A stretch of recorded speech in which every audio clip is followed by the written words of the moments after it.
UDF സർക്കാർ അധികാരത്തിൽ വന്ന ശേഷം ധനമന്ത്രി കൂടിയായ മുഖ്യമന്ത്രി ബജറ്റ് അവതരിപ്പിക്കാൻ പോവുകയാണ്. സർക്കാരിൻ്റെ ആദ്യ ബജറ്റാണ്. സ്വാഭാവികമായും ഒരു 10 വർഷത്തിന് ശേഷം ഭരണത്തിലേറുന്ന സർക്കാരാണ്. അതുകൊണ്ട് തന്നെയും അതിൻ്റേതായ മാറ്റങ്ങളൊക്കെ തന്നെയും പ്രത്യേകിച്ച് ഇന്ദിരാ ഗ്യാരണ്ടി അടക്കമുള്ള പല മാറ്റങ്ങളും പറയുന്നു. പക്ഷേ അപ്പോഴും ഈ ധവളപത്രത്തിലെ വിമർശനങ്ങളൊക്കെ ഉള്ളിൽ വെച്ചുകൊണ്ട് തന്നെയാകും. അതായത് ധവളപത്രം സംസ്ഥാനത്തിൻ്റെ സാമ്പത്തിക സ്ഥിതി എത്രത്തോളം ദയനീയമാണ് എന്നൊക്കെ ഉയർത്തിക്കാട്ടുന്ന ഒരു ധവളപത്രം. ഈ ഒരു സാഹചര്യത്തിൽ നിന്നുകൊണ്ട് എങ്ങനെ ബജറ്റ് അവതരിപ്പിക്കും എന്നൊരു ചോദ്യം ഉയരുന്നു. അപ്പോൾ ഈ പ്രതിപക്ഷത്ത് 10 വർഷം ഭരിച്ച ഇടത് സർക്കാരിനെ കടുത്ത ഭാഷയിൽ വിമർശിക്കുകയും ചെയ്യുന്നുണ്ട്. അപ്പോൾ ഇടത് സർക്കാരിൻ്റെ സാമ്പത്തിക നയങ്ങളിലൊക്കെ ഉണ്ടായ മാറ്റങ്ങളും ആ പിടിപ്പുകേടുമാണ് ഈ രീതിയിൽ സംസ്ഥാനത്തിൻ്റെ സാമ്പത്തിക നില തകരാൻ കാരണമെന്ന് തന്നെയാണ് ഇപ്പോൾ സർക്കാർ വിമർശിച്ചുകൊണ്ടേയിരിക്കുന്നത്. എന്തായാലും ഒന്നാം പിണറായി സർക്കാരിൻ്റെ കാലത്ത് ധനമന്ത്രിയായിരുന്ന അതോടൊപ്പം സാമ്പത്തിക വിദഗ്ധൻ കൂടിയായ ശ്രീ തോമസ് ഐസക് നമ്മോടൊപ്പം ചേരുകയാണ്. സ്വാഗതം സാർ. ഈ വലിയ രീതിയിൽ വിമർശിക്കുമ്പോൾ പ്രധാനമായും സർക്കാർ വിമർശിക്കുന്നത്, ഇത് UDF പ്രതിപക്ഷത്തായിരുന്ന സമയത്തും ഇപ്പോഴും ഭരണപക്ഷത്തായപ്പോഴും വിമർശിക്കുന്നത് എല്ലാ കുറ്റങ്ങളും ചെന്ന് ചേരുന്നത് ഒരൊറ്റ പോയിന്റിലാണ്, കിഫ്ബി.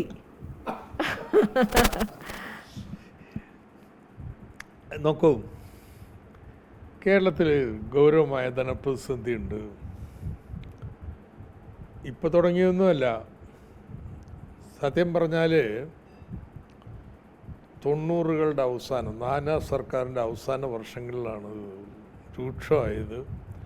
ഏറ്റവും രൂക്ഷമായത് AK ആൻ്റണിയുടെ ആദ്യ വർഷങ്ങളിലാണ്. അന്ന് മുതൽ കേരളത്തിലെ ധനകാര്യം എന്ന് പറയുന്നത് വരവും ചെലവും ഒപ്പിച്ചു പോകാൻ വലിയ ബുദ്ധിമുട്ടാണ്. കടം മേടിക്കുന്നതിന് നല്ല പങ്കും നമ്മുടെ ദൈനംദിന ചെലവിന് ശമ്പളത്തിനും ഒക്കെ ഉപയോഗിക്കേണ്ടി വരുന്നത് അന്ന് മുതലുള്ളൊരു ഏർപ്പാടാണ്. ഇപ്പോൾ പുതിയ കാര്യമൊന്നുമല്ല. ഞാൻ ആദ്യം രണ്ടാമത് മന്ത്രിയായപ്പോഴും ധവളപത്രമൊക്കെ ഇറക്കി. കഥ ഇത് തന്നെയാണ് കേട്ടോ. അപ്പോൾ ഇതൊരു യാഥാർത്ഥ്യമാണ്. അപ്പം ഇങ്ങനെ എത്ര നാൾ പോകും നമ്മൾ? നമ്മുടെ ചെലവിനുള്ള വരവില്ല. അതുകൊണ്ട് വായ്പ എടുക്കുന്നത് പോലും നമ്മൾ ഈ ചെലവുകൾക്ക് വേണ്ടിയാണ് വിനിയോഗിക്കുന്നത്. ഒരു 40 വർഷമായിട്ട്. അപ്പോൾ ഈ പശ്ചാത്തലത്തിൽ നമുക്ക് വലിയ തിരിച്ചടി ഉണ്ടായത് പശ്ചാത്തല സൗകര്യങ്ങൾക്കുള്ള പണം മുടക്കില്ല. കേരളത്തിൽ ഈ അടുത്താലം വരെയും ഒരു 4 ലൈൻ റോഡ് ഒരെണ്ണം ഉണ്ടായിരുന്നു. നമ്മുടെ പാലമൊക്കെ സിംഗിൾ ലൈനല്ലേ. ഇവിടെ ആര് വ്യവസായം മുടക്കാൻ വരും?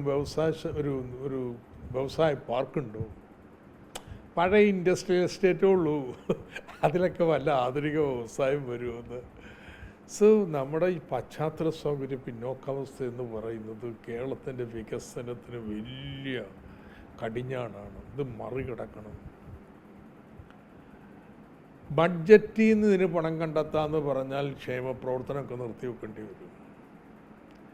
ഇനി കണ്ടെത്തിയാലും ഒരു 20 വർഷം എടുക്കാതെ ഈ പിന്നോക്കാവസ്ഥ മറികടക്കാൻ പറ്റില്ല. അപ്പോഴേക്കും ലോകമൊക്കെ മാറിപ്പോകുന്നു. നമ്മളങ്ങ് പോകും. AK ആൻ്റണി പറയാറുള്ളത് ലാസ്റ്റ് ബസ്സും ബെല്ലും പോകും. അപ്പം പിന്നെ എന്തായാലും മാർഗം സിമ്പിൾ. ബഡ്ജറ്റിന് പുറത്ത് വായ്പ എടുത്ത് പണിയണം.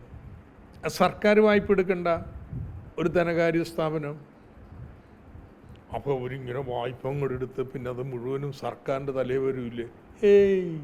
അതാണ് അബദ്ധം എന്ന് പറയുന്നത്. സർക്കാരിൻ്റെ തലയിൽ വരില്ല. സർക്കാരിൻ്റെ ബാധ്യത നിർണയിക്കപ്പെട്ടതാണ്, നിയമത്തിൽ വ്യവസ്ഥ ചെയ്തിട്ടുണ്ട്. നമ്മുടെ മോട്ടോർ വാഹന നികുതിയുടെ പകുതി കൊടുക്കണം ബസ്. അതുകൊണ്ട് തിരിച്ചടക്കാൻ പറ്റുന്ന, അതിങ്ങനെ എല്ലാ വർഷവും കിട്ടിക്കൊണ്ടിരിക്കുമല്ലോ. അപ്പോൾ അതുകൊണ്ട് ഈ ഭാവി വരുമാനം, ഈ കിഫ്ബി എന്ന് പറയുന്ന സ്ഥാപനത്തിൻ്റെ, അത് ചൂണ്ടിക്കാണിച്ച് ഇന്ന് വായ്പ എടുത്ത് പണിയാം. ഇതാരും വിശ്വസിച്ചില്ല ഇത്രയും വലിയ തുകയൊക്കെ എടുക്കാൻ പറ്റുമെന്ന്. പക്ഷേ ആ സ്ഥാപനത്തിൻ്റെ മികവ് മൂലം ധനകാര്യ കമ്പോളത്തിൻ്റെ വിശ്വാസം ആർജിക്കാൻ കഴിഞ്ഞു. വായ്പ എടുത്ത് പണി നടക്കുന്നു. ഈ 1,00,000 കോടി രൂപ കിഫ്ബി നേരിട്ട് മുടക്കുന്നത് മാത്രമല്ല കേട്ടോ, കിഫ്ബി ലിവറേജ് ചെയ്യുന്ന പണമുണ്ട്. നമ്മുടെ ദേശീയപാത 66,000 കോടി രൂപയില്ലേ, 66,000 കോടി രൂപ കേന്ദ്ര സർക്കാർ മുടക്കാൻ കഴിഞ്ഞത്, മേടിക്കാൻ കഴിഞ്ഞത് എന്തുകൊണ്ടാണ്? ഒരു 5,000 കോടി റെഡി ക്യാഷ് എടുത്ത് വെക്കാൻ പറ്റിയതുകൊണ്ട്. ഇത് ബഡ്ജറ്റിൽ നിന്ന് ഏതെങ്കിലും കാലത്ത് 5,000 കോടി എടുത്ത് കൊടുക്കാൻ പറ്റും? അല്ലെങ്കിൽ വിഴിഞ്ഞം ഇത്രയും വലിയ കുതിപ്പുണ്ടായത് എങ്ങനെ? വിശാലിന് പണമില്ല, നമ്മുടെ കിഫ്ബിയിൽ നിന്ന് പണം പശ്ചാത്തല സൗകര്യത്തിന് നൽകാൻ പറ്റുന്നു. ഇതാണ് ഈ മോഡൽ. ഇനി ഇവർക്ക് ഇഷ്ടമല്ലെങ്കിൽ വേണ്ട, പക്ഷേ ഈ പടുത്തുകൊണ്ടിരിക്കുന്ന റോഡും പാലും ഒക്കെ നിർത്തി വെക്കുമോ? ഇതൊന്നും വേണ്ടേ? ഇതൊന്നും വീണ്ടും വിചാരമില്ലാതെ പറഞ്ഞുകൊണ്ടിരിക്കുന്ന സൽബുദ്ധി കുറച്ച് കഴിയുമ്പോൾ വന്നോളൂ. പക്ഷെ വേറെ ഒരു മാർഗവും ഇവരുടെ മുന്നിലില്ലെന്ന് അവർ പറയണ. കിഫ്ബി വായ്പ എടുക്കണ്ട, ഞങ്ങൾ ബഡ്ജറ്റിൽ നിന്നേക്കാം. എന്താ പറയണതെന്നറിയാം? കിഫ്ബി പുറത്തുനിന്ന് വായ്പ എടുക്കുമ്പോൾ 7, 8, 9 വരെ കൊടുക്കേണ്ടി വരുന്നു. സർക്കാരിന് 7-8% കിട്ടും. സർക്കാർ ചിലവ് കുറഞ്ഞ് വായ്പ എടുത്ത് കൊടുക്കുക. സർക്കാർ വായ്പ എടുക്കുന്നതിന് പരിധിയുണ്ട്. നമ്മുടെ സംസ്ഥാന GDPയുടെ 3%-അപ്പുറം വായ്പ എടുക്കാൻ പറ്റില്ല. അത് സർക്കാർ എടുക്കുന്നതുകൊണ്ടാണ് ഈ പലിശക്ക് കിട്ടുന്ന. പുറത്ത് ഈ പലിശക്കൊന്നും കിട്ടില്ല. SLR ബോണ്ടുകളാണ് ഏറ്റവും സുരക്ഷിതമായ ബോണ്ടുകളാണ്, അതുകൊണ്ട് പലിശ കുറഞ്ഞിരിക്കുന്നത്. ആ പണത്തിൽ നിന്ന് എടുത്ത് ഇതിനെല്ലാം കൊടുക്കാൻ തീരുമാനിച്ചിട്ടുണ്ടെങ്കിൽ പിന്നെ ബഡ്ജറ്റിൽ എന്തെങ്കിലും ചെയ്യാൻ പറ്റുമോ? വായ്പ കൊണ്ട്. ഇതൊന്നും വീണ്ടും ഇതുവരെയില്ലാത്ത പ്രഖ്യാപനം. എന്താ ഇപ്പം ചെയ്യണമെന്നറിയാം? ഈ വിവാദമൊക്കെ മൂലം ഇതിനുള്ള ഒരു മണി മാർക്കറ്റിൽ അംഗീകാരമുണ്ട് കിഫ്ബിക്ക്. അത് ഉണ്ടാക്കിയെടുത്തതാണ് കേട്ടോ. എന്തിനാ മസാല ബോണ്ടിറക്കി ലണ്ടനിൽ പോയെന്ന് അറിയാം. അന്നും തന്നെ പലരും പറഞ്ഞു 9% പലിശ. അത് 9% പലിശക്ക് അവിടെ നിന്ന് അന്ന് കിഫ്ബിക്ക് മാർക്കറ്റിലും ഇവിടെയും കിട്ടില്ല. പോട്ടെ, എന്നാലും അതിന് ഒപ്പിച്ചൊക്കെ മേടിക്കാം. എന്തിനാ പോയെന്നറിയോ? ഈ ലണ്ടൻ മണി മാർക്കറ്റിൽ സ്റ്റോക്ക് എക്സ്ചേഞ്ചിൽ ഒരു ബോണ്ട് ഇറക്കി പണം എടുക്കാൻ ഏത് കമ്പനിക്കും പറ്റൂല കേട്ടോ. അതിന് 2 റേറ്റിംഗ് ഏജൻസികളുടെ അംഗീകാരം വേണം. റോഡ് ഷോ നടത്തി ഇവരെയൊക്കെ ഇമ്പ്രസ് ചെയ്യിക്കണം. ഇന്ത്യയിൽ ആദ്യമായിട്ട് മസാല ബോണ്ട് ഇറക്കുന്ന ഒരു സ്ഥാപനമായിട്ട് മാറി വിജയകരമായിട്ട്. ഏഷ്യയിലെ ഏറ്റവും നല്ല ബോണ്ട് ഇഷ്യൂ ആയിട്ട് ലണ്ടൻ സ്റ്റോക്ക് എക്സ്ചേഞ്ചിന് അംഗീകരിച്ചു. അത് നൽകിയ പ്രസ്റ്റീജ് ചെറുതല്ല കേട്ടോ. അത് കഴിഞ്ഞപ്പോഴത്തേനും എല്ലാ ബാങ്കുകാരും വർഷാവസാനത്തുമ്പോഴത്തേനും ഞങ്ങളുടെ ഒരു 500 കോടി ഉണ്ട്, എടുക്കണം, നിങ്ങൾ ഒരു 600 കോടി ഉണ്ട്, എടുക്കണം, ഇങ്ങോട്ട് വരാൻ പറഞ്ഞു. അങ്ങോട്ട് പോകണ്ട. അച്ചാൽ അത്രയ്ക്ക് വലിയൊരു അംഗീകാരമാണ് കിട്ടിയിട്ടുള്ളത്. ദൗർഭാഗ്യം വെച്ചാൽ ഇതിനെക്കുറിച്ചൊന്നും വിവരമില്ലാത്ത ഒരു സെറ്റ് ഇതിൻ്റെ ഈ ബ്രാൻഡ് നശിപ്പിച്ചുകൊണ്ടിരിക്കുകയാണ്. ഉദാഹരണത്തിന് കിഫ്ബി പണി നിർത്താൽ പണം പ്രശ്നമില്ല, വായ്പ എടുത്തപ്പോൾ കൊടുക്കും. ആ അംഗീകാരം കൊണ്ട് കൈ നീട്ടിയാൽ കിട്ടും പൈസ. ഇപ്പം എന്താ? കിഫ്ബി വായ്പ എടുക്കണ്ട, സർക്കാർ തരും. സർക്കാരിൽ നിന്ന് PWയുടെ ബില്ലൊക്കെ തീർക്കുന്നത് നമുക്കറിയാമല്ലോ. ഇപ്പോൾ നമ്മുടെ പല കോൺട്രാക്ടർമാരും പണി നിർത്തി വെച്ച് തുടങ്ങി. ഇതൊക്കെ എന്തി വലിയ നിയമത്തിൽ വ്യവസ്ഥയിരിക്കുന്നതാണ് ഈ പണം നൽകണമെന്നുള്ളത്. നിയമം ഭേദഗതി ഞങ്ങൾ കൊടുക്കൂല. പിന്നെ മാർക്കറ്റ് എന്തെങ്കിലും ഇതിനെ വിശ്വസിക്കുമോ? എന്ത് വിശ്വാസ്യത എന്ന്? ഈ ക്രെഡിബിലിറ്റി എന്ന് പറഞ്ഞ സാധനം വെറുതെ കിട്ടുന്നതല്ല. അതേ ഞാൻ പറഞ്ഞത്. ഇതിനെക്കുറിച്ചൊന്നും മാർക്കറ്റിനെ കുറിച്ചൊന്നും വിവരമില്ലാത്ത അതിൽ സീനിയർ ഉദ്യോഗസ്ഥന്മാരും പെടും. They never operated in markets. ദൗർഭാഗ്യവശം ഏതായാലും അധികം നാൾ നിൽക്കില്ല കേട്ടോ. അപ്പോഴത്തേനും സൽബുദ്ധി വരും, നടത്താൻ പറ്റില്ല എന്നുള്ളത് തെളിയും. സായനോട് പറയിട പോകട്ടെ. അത് ശരിക്കും എന്തുകൊണ്ടാണ് UDF അത് അവർ പ്രതിപക്ഷത്തായിരുന്നപ്പോഴും ഇപ്പോൾ ഭരണപക്ഷത്തായപ്പോഴും അവർ കിഫ്ബിയെ എതിർക്കുന്നുള്ളൊരു പ്രധാന കാരണം ഇപ്പോൾ അങ്ങ് പറഞ്ഞതൊക്കെ അംഗീകരിക്കുന്നുണ്ട്. കാരണം പശ്ചാത്തല വികസനവും അടിസ്ഥാന സൗകര്യ വികസനവും ഇതല്ലാതെ ഒരു മാർഗ്ഗമില്ല. ബജറ്റിനകത്ത് അതിൻ്റെ സ്രോതസ്സ് കണ്ടെത്തുക എന്ന് പറയുന്നത് അസാധ്യമാണ്. അപ്പോൾ ബജറ്റിനെ പുറത്ത് ഇങ്ങനെ ഒരു ഓപ്ഷൻ വെച്ചു. പക്ഷേ അത് തിരിച്ചടിയായി മാറിയത് കേന്ദ്ര സർക്കാർ അത് ബജറ്റിന് പൊതുക്കടത്തിൽ ഉൾപ്പെടുത്തി. അതോടുകൂടിയാണ് നമ്മുടെ ദൈനംദിന വിഷയങ്ങൾ മുഴുവനും കേരളത്തിന് വായ്പ എടുക്കാൻ പറ്റുന്നില്ല. അങ്ങനെ ഒരു അവസ്ഥ പിണറായി സർക്കാരിൻ്റെ രണ്ടാം സർക്കാരിൻ്റെ കാലത്ത് നമ്മളത് അനുഭവിച്ചതാണ്. അതുകൊണ്ടാണ് അങ്ങനെ ഒരു കിഫ്ബിയുടെ ആ വരുമാന സ്രോതസ്സ് ഇത് നിയമപരമായി നിലനിൽക്കില്ല എന്ന് പ്രതിപക്ഷം പറയുകയും ഇപ്പോൾ UDF പറയുകയും അതൊരു വൻ ബാധ്യതയായി സർക്കാരിന് മേൽ വന്നു. സർക്കാരിൻ്റെ ദൈനംദിന ചെലവുകളൊന്നും നടക്കുന്നില്ല എന്ന് പറയുന്നതൊക്കെ അങ്ങനെ ഒരു ലീഗൽ പ്രശ്നം കേന്ദ്രം അങ്ങനെ ഒരു കെണി ഒരുക്കിയത് കൊണ്ടല്ല. കേന്ദ്രത്തിൻ്റെ ഭാഷയെ പറഞ്ഞാൽ അത് കെണിയൊന്നും പറയാൻ പറ്റില്ല. കേന്ദ്രത്തിനോട് ചോദിക്കാതെ എങ്ങനെ സ്വന്തമായി ഒരു സംസ്ഥാനത്തിന് മസാല കൊണ്ട് എടുക്കാൻ പറ്റുന്നുള്ള ന്യായമാണ് അവർ ഉയർത്തിക്കൊണ്ടേയിരിക്കുന്നത്. എത്ര നാളായി തുടങ്ങിയിട്ടെന്നറിയോ? വർഷം 25 കഴിഞ്ഞ്. ഇന്നത്തെ സംവിധാനം തുടങ്ങിയിട്ട് 5 ആയിട്ടുള്ളൂ. പക്ഷേ 25 വർഷത്തിൽ UDF LDFും വായ്പ എടുത്തിട്ടുണ്ട്. ഇതേ മാതൃകയിലല്ലേ നഹായി പ്രവർത്തിക്കുന്നത്? എന്താ വ്യത്യാസമുള്ളത്? അന്നപ്പോഴും അവർ പറയുന്നത് കേന്ദ്ര സർക്കാരിന് അങ്ങനെ ചെയ്യാം, പക്ഷെ ഒരൊറ്റ സംസ്ഥാനങ്ങൾക്കും ചെയ്യായിരുന്നു, സംസ്ഥാന സർക്കാരിനും ചെയ്യുന്നു. ഇപ്പൊ ഈ കേന്ദ്രം പറയുന്നു പറ്റൂലെന്ന്. ഈ സംസ്ഥാനത്തിൻ്റെ അവകാശത്തിന് വേണ്ടി വാദിക്കണ്ടെന്ന്. തോക്കോയിൽ നിന്നൊക്കെയുള്ള വേറെ കാര്യം നിങ്ങൾ ഫൈറ്റ് ചെയ്യണ്ടെന്ന്. അല്ലാതെ പറയുമ്പോൾ തന്നെ കീഴടങ്ങി കൊടുക്കല. അതാണ് ഇപ്പോഴത്തെ കോൺഗ്രസിൻ്റെ നയം. കേന്ദ്രം പറയുന്നതിനൊക്കെ കീഴടങ്ങി കൊടുക്കുക എന്നുള്ളതാ. സംസ്ഥാനത്തിന് താല്പര്യത്തിന് വേണ്ടി ഫൈറ്റ് ചെയ്യുക എന്നുള്ളതല്ലേ? ശരി, കേന്ദ്രം ഇനിയിപ്പോൾ സുപ്രീം കോടതി കേസുണ്ടേ. LDF സർക്കാർ കുറെ ഫൈറ്റ് ചെയ്തതാണല്ലോ, എന്നിട്ട് നടക്കാത്തതാണല്ലോ. പിന്നെ അതിനപ്പുറത്ത് UDFന് എന്ത് ചെയ്യാൻ കഴിയുമെന്നാണ്? ഒരു സംശയമില്ല. You can change the model. ഞാൻ ലളിതമായിട്ട് പറയട്ടെ. പണിയുന്ന പുതിയ കെട്ടിടങ്ങളും ഇൻഡസ്ട്രിയൽ പാർക്കും എല്ലാം ശരി കിഫ്ബിയുടെ ഉടമസ്ഥതയിൽ. കിഫ്ബി 100% സംസ്ഥാന സർക്കാരിൻ്റെ അല്ലേ? എന്നിട്ട് എന്ത് ചെയ്യും? സംസ്ഥാന സർക്കാരിന് പാട്ടം കൊടുക്കണം, ലീസ് റെൻ്റ് കൊടുക്കണം. അവരുടെ തിരിച്ചടവ് തീരുന്നവർ നൗ അത് സംസ്ഥാനത്ത് നിന്ന് ബഡ്ജറ്റിൻ്റെ ഗ്രാൻറ്റ് കൊടുക്കുന്നതിന് തുല്യമാണോ? അപ്പോഴൊരു സംശയം, ഇതിന് മനസ്സിലാവണമെന്നുണ്ടെങ്കിലേ just try understand this. Kerala സർക്കാർ ഒരു കെട്ടിടം വാടക എടുക്കുന്നു ആഫീസിന് വേണ്ടി. അതിന് വാടക കൊടുക്കുന്നു. ഈ വാടക ചിലവായിട്ടല്ലേ വരിക, അല്ല ഗ്രാൻഡായിട്ടല്ലല്ലോ വരുന്നത്. ഇതുപോലെയാണ് ഈ കിഫ്ബി പണിയുന്ന സ്ഥാപനങ്ങൾ. അതിൻ്റെ പണം ഒരു നിശ്ചിത കാലയളവിലേക്ക് കിഫ്ബിയുടെ ഉടമസ്ഥ തുറന്നുകൊണ്ട് വല്ല കുഴപ്പമുണ്ടോ? സർക്കാരല്ലാതെ വേറെ ആർക്കെങ്കിലും അതിൽ ഉടമസ്ഥ ഷെയർ ഉണ്ടോ? അപ്പം അങ്ങനെ വരുമ്പോൾ ഈ വാടക കൊടുക്കുന്ന പോലെ സർക്കാരിന് മട കൊടുക്കാം, ഗ്രാൻഡ് അല്ലാതായി മാറും. നൗ ഇത് മാത്രമാണ് മാർഗമൊന്നുമല്ല പറയുന്നത്. You have to exercise your mind. ഇതാണ് ചെയ്യുന്നത്. അതിന് പകരം കിഫ്ബിയുടെ വിശ്വാസ്യത തർക്കുന്ന രീതിയിലുള്ള വർത്തമാനങ്ങളുമായിട്ട് നടക്കുക. ഈ വിശ്വാസ്യത വെറുതെ കിട്ടുന്നതല്ലെന്ന്. സംസ്ഥാന സർക്കാരിന് വായ്പ കിട്ടുന്നത് സർക്കാരായതുകൊണ്ടാണ്. ആ സർക്കാർ എന്നുള്ള രീതിയിൽ വായ്പ എടുക്കുന്നതിന് പരിമിതിയുണ്ട്. അപ്പോൾ പുറത്തൊരു സ്ഥാപനം ഉണ്ടാക്കി ആ സ്ഥാപനത്തിൻ്റെ ക്രെഡിബിലിറ്റി നശിപ്പിച്ചുകൊണ്ടിരിക്കുക. പക്ഷെ അപ്പോഴും ഇപ്പോൾ അങ്ങ് പറഞ്ഞതുപോലെ ഒരു കെട്ടിടം പണിതാൽ കെട്ടിടത്തിൻ്റെ വാടക കിഫ്ബിക്ക്. അങ്ങനെയാണെങ്കിൽ റോഡുകളാണല്ലോ അധികവും പണിതത്. Road, school, ആശുപത്രിയാണ്.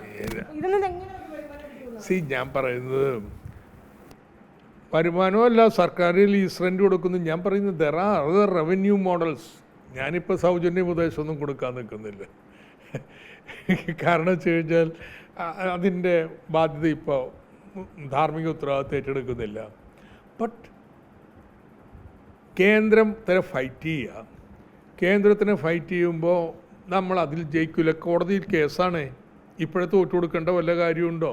നമ്മൾ സ്വയം ധവളപത്രം ഇറക്കി ഇത് മുഴുവൻ തെറ്റാണ് എന്ന് അംഗീകരിച്ചിട്ട് എങ്ങനെയാണെന്ന് കേന്ദ്രത്തോട് ഫൈറ്റ് ചെയ്യണത്? You have already submitted. തോൽവി സമ്മതിച്ചു കഴിഞ്ഞു. എന്നിട്ട് ഇത് പൊളിക്കാൻ നടക്കുക. നിങ്ങൾ ഫൈറ്റ് ചെയ്യുമ്പോൾ തന്നെ അതർ റവന്യൂ മോഡൽസിലേക്ക് മാറാം. അതിനുവേണ്ടി ചിന്തിക്കണം. നമ്മൾ നമ്മുടെ സംസ്ഥാനത്തിൻ്റെ വികസനത്തിന് വേണ്ടുന്ന വിഭവ സമാഹരണത്തിനുള്ള ഉപായങ്ങൾ കണ്ടെത്തണമെന്ന്. ഇത് കേരളം സംസ്ഥാനവും നമ്മളിവിടെ വരുമാനവും ചെലവും കൃത്യമായിട്ട് ഒപ്പിച്ചു. അതിനെന്തിനാ ധനമന്ത്രി കണക്കപ്പുള്ള പോരെ വരവും ചെലവും ഒപ്പിക്കുക? വരവില്ല, അപ്പോൾ നമ്മൾ ചിലവാക്കില്ല, അതിനൊപ്പിച്ചു പോകണം. ഇങ്ങനെയല്ലെന്ന് ഇതൊക്കെ വെറും ഫിസ്ക്കൽ കൺസർവേറ്റീവ്സുമാണ്. ഞാൻ അതിലൊന്നും വിശ്വസിക്കുന്ന ആളല്ല.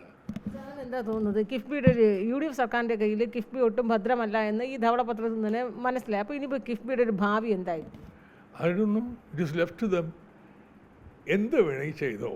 പക്ഷെ തുടങ്ങി വെച്ച പദ്ധതി നിർത്തിയാക്കി കഴിഞ്ഞാൽ നാട്ടുകാർ സമ്മതിക്കുമല്ലോ. പക്ഷേ ഇന്ന് ഇത്രയും 100 മണ്ഡലത്തിൽ LDF UDF ജയിച്ചു നിൽക്കണേ, തുടങ്ങി വെച്ചതൊക്കെ പാതി വഴിക്ക് ഇടാൻ പറ്റുമോ? നാട്ടുകാർ സമ്മതിക്കുകയോ? എന്നാൽ പിന്നെ അടുത്ത ഇലക്ഷൻ അനുഭവിച്ചോളൂ. അപ്പം ഇതൊക്കെ ഈ തുടക്കത്തിലുള്ള വർത്തമാനവും വാചോടിയാണ്. കുറച്ച് കഴിയുമ്പോൾ ഒക്കെ ഇരുത്തവും വരുന്നതാണ്. കിഫ്ബി എന്തായാലും അങ്ങനെ പൂർണ്ണമായിട്ട് ഉപേക്ഷിക്കാൻ ഒരു സർക്കാരിനും കഴിയുകയില്ല. കാരണം ആ രീതിയിലാണ് അതിൻ്റെ ഒരു കൺസ്ട്രക്ഷൻ എന്ന് പറയുന്നത്.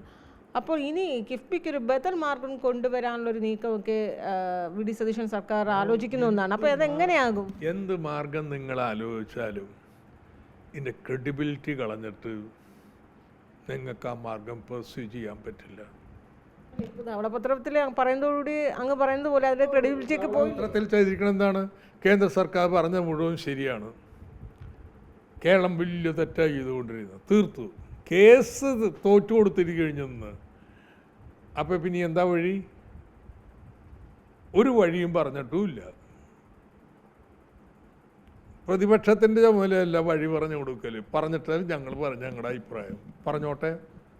That is ball is in the court. ശരിക്ക് വേണമെങ്കിൽ പ്രതിപക്ഷത്തോട് ശരി നമുക്കിതെങ്ങനെ കൊണ്ടുപോകണം വന്നിരുന്ന് സംസാരിക്കുകയാണെങ്കിൽ പ്രതിപക്ഷത്തിന് പറയാനുണ്ടാവും. അങ്ങനെയില്ലല്ലോ, അങ്ങനത്തെ ഒരു സംഭാഷണവും ഒരുമിച്ച് കൊണ്ടുപോകാനുള്ള ഏർപ്പാടല്ലല്ലോ.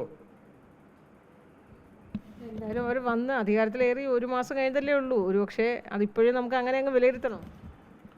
ഞാൻ വിലയിരുത്തണമൊന്നുമില്ല. ഞാൻ സത്യാവസ്ഥ പറഞ്ഞു. അവർ തോറ്റു കൊടുത്ത് കേസ്, സുപ്രീം കോടതിയിലെ കേസും കേന്ദ്രത്തിൻ്റെ മൂലവും അടിയറവ് പറഞ്ഞു. അതാണ് ധവളപത്രം. എനിക്ക് അതിലൊന്നും വിശ്വാസമില്ല. I don't agree with those arguments. We have been fighting that. അവർ തോൽവി സമ്മതിച്ചു.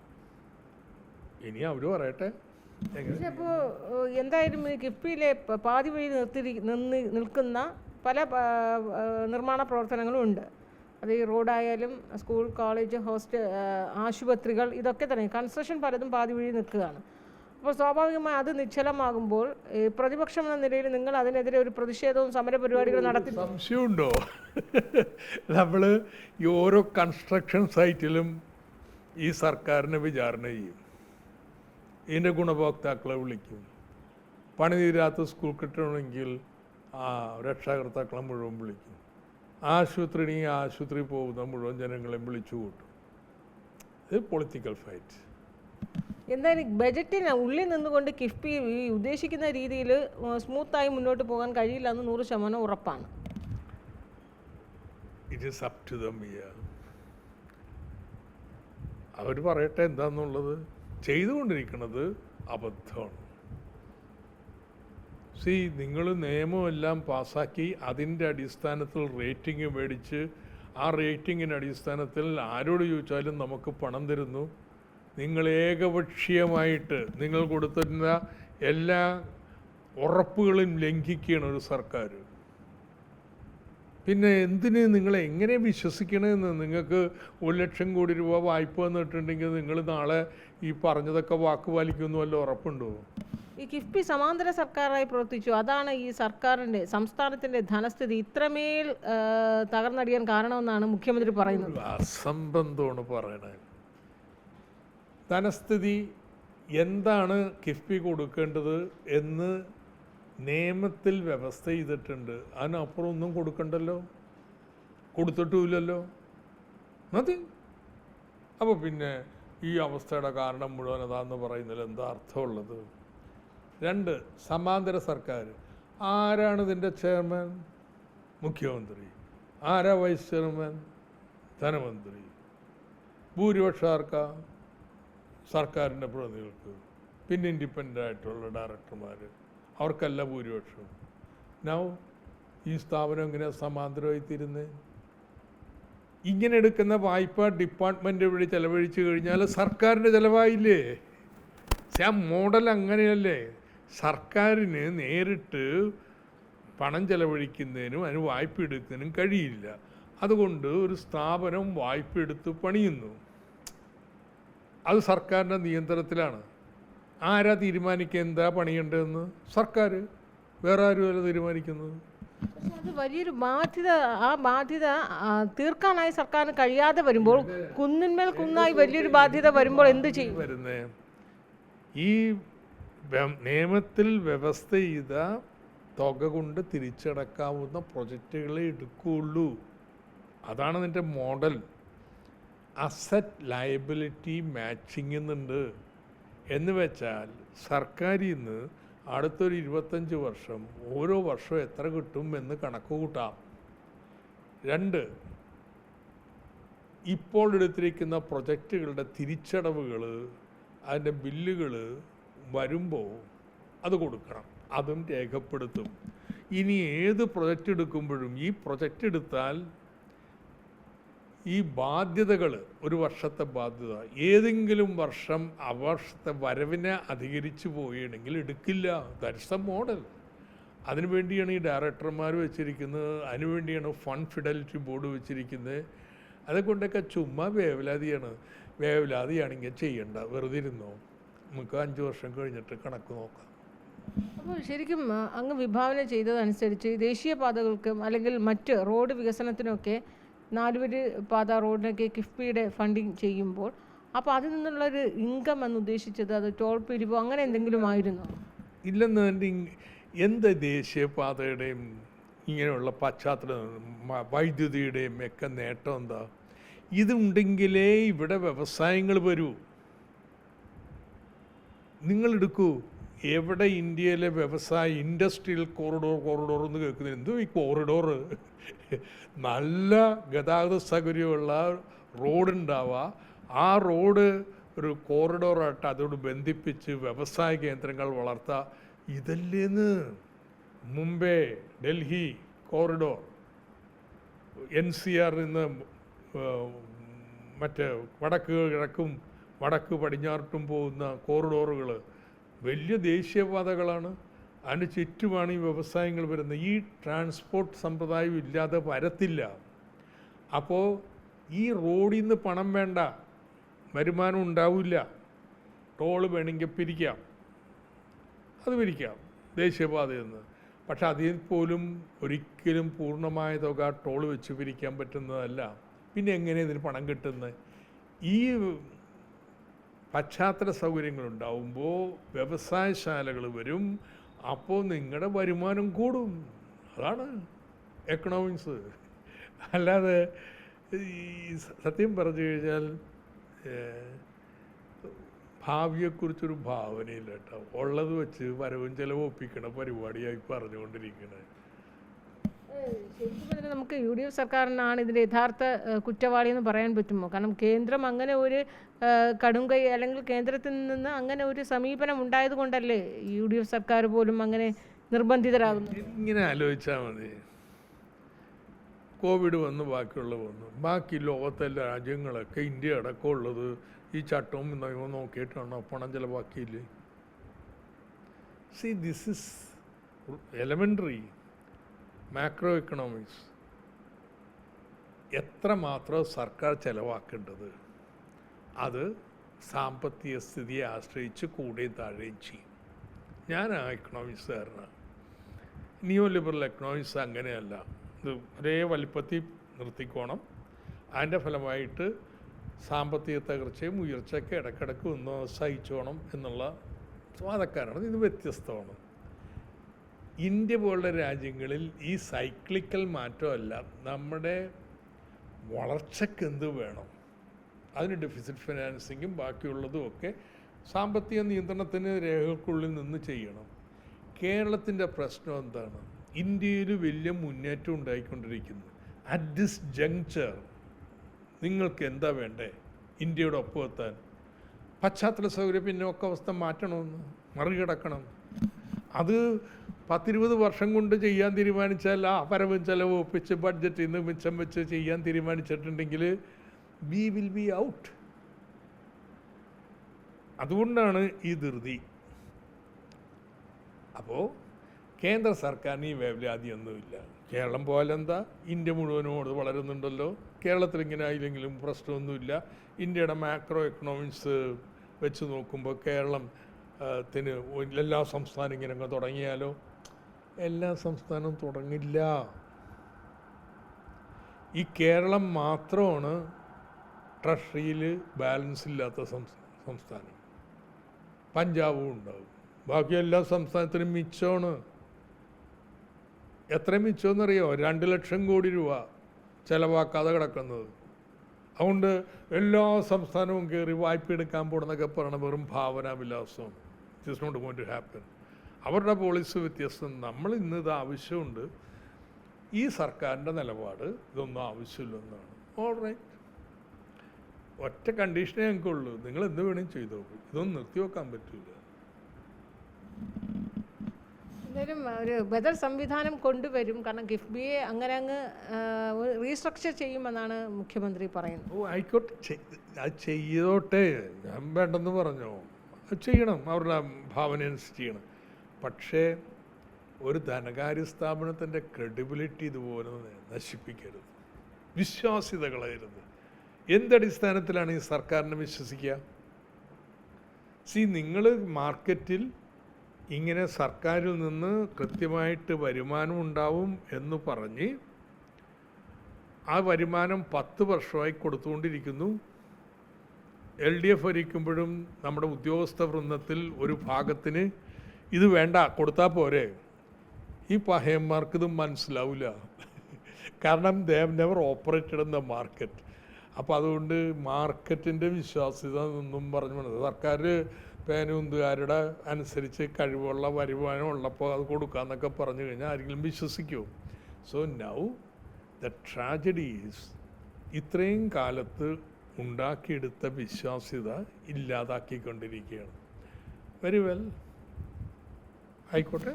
നമ്മൾ പറയുന്നത് ഞങ്ങൾക്ക് ഒറ്റ കണ്ടീഷനുള്ളൂ, തുടങ്ങിയൊന്നും നിർത്താൻ പറ്റില്ല. ഇനി നിങ്ങൾ പുതിയൊന്നും തുടങ്ങുന്നില്ല, ശരി അങ്ങനെ ഇരുന്നോട്ടെ. തുടങ്ങിയൊന്നും നിർത്താൻ പറ്റില്ല, സമരം ഉണ്ടാവും. കിഫ്ബിയിലെ ജീവനക്കാരെ വിന്യസിച്ചത് പോലും അനാവശ്യമായ ചിലവ് ദൂർത്ത് എന്നാണ് സർക്കാരിൻ്റെ അഭിപ്രായം. ഒരുപക്ഷെ അതിലൊക്കെ കയറി ഒരു പിടുത്തം, ശരിക്കും കിഫ്ബിയിലൊരു മുറുക്കം ഉണ്ടാകുമെന്ന് തന്നെയാണ് പുറത്തു വരുന്ന വാർത്തകൾ.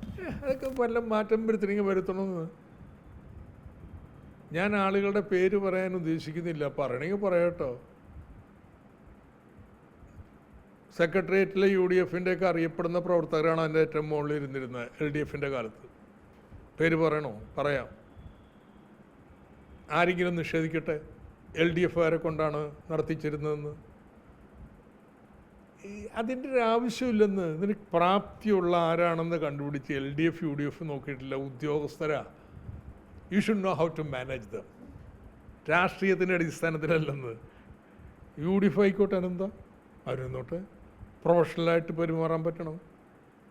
അതിൻ്റെ മേൽത്തട്ടിലിരുന്നിരുന്ന് സീനിയറായിട്ടുള്ള, ഞാനോട് സെയിം CEO തുടങ്ങിയവരൊക്കെ, അത് ഒരു IAS കാർ, അതിന് താഴത്തുണ്ടായിരുന്നവർ UDF-ൻ്റെ അറിയപ്പെടുന്ന ആളുകളാണെന്ന്.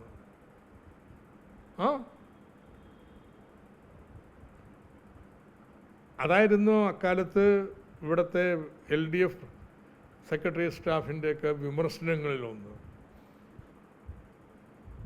ഞാൻ എൻ്റെ ഡിപ്പാർട്ട്മെൻറ്റിൽ സീക്രട്ട് സെഷനിൽ പോലും എൻ്റെ ബഡ്ജറ്റ് സെഷൻ UDF ആയിരുന്നു. ആയിക്കോട്ടെ, ഒറ്റക്കാര്യം ഞാൻ പറഞ്ഞുള്ളൂ.